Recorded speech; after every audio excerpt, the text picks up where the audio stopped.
Bir zaman gideceğim buradan uzağa, bir zaman elvida diyeceğim senle yaşanan tenhalığa. Kalbimden sileceğim hatiren üzülmeni yaman. Artık gücüm yok yalanlarına inanmağa.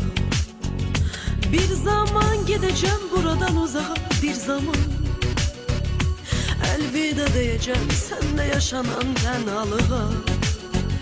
Kalbimden sileceğim hatiren üzülmeni yaman. Artık gücüm yok yalanlarına inanmağa. Gözlerini bir sabah açanda göreceksen ben yoxam yanında. Düşünme ki darıxıb sonunda döneceğim. Gideceğim yüreğim söz dolu, sene geriye unutup yolu. Bir gün dözmeyip inan bunu edeceğim.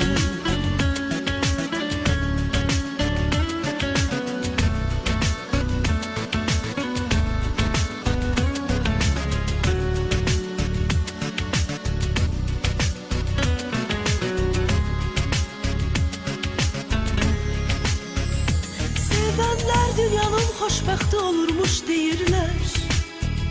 Bunu söyleyenler özleri hiç vaxt sevmeyiblər.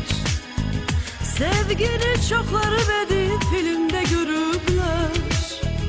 Senin kimileri yüreği oyuncaq biliblər. Gözlerini bir sabah açanda göreceksen ben yoxam yanında. Düşünme ki darıxıb sonunda döneceğim. Gideceğim yüreğim söz dolu, sene geriye unutup yolu.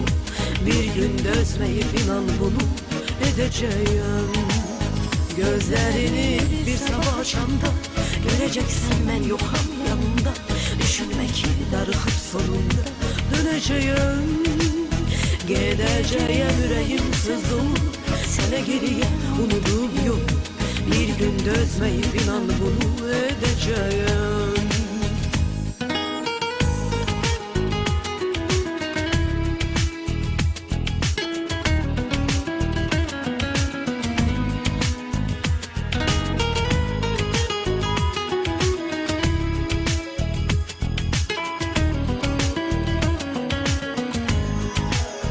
Gözlerini bir sabah açanda göreceksen ben yoxam yanında.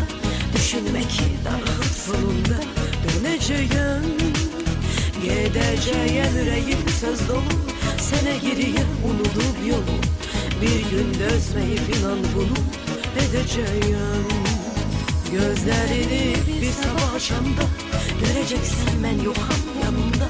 Düşünme ki darıxıb sonunda döneceğim. Gideceğim yüreğim söz dolu, sene geriye unutup yol. Bir gün dözmeyip inan bunu edeceğim.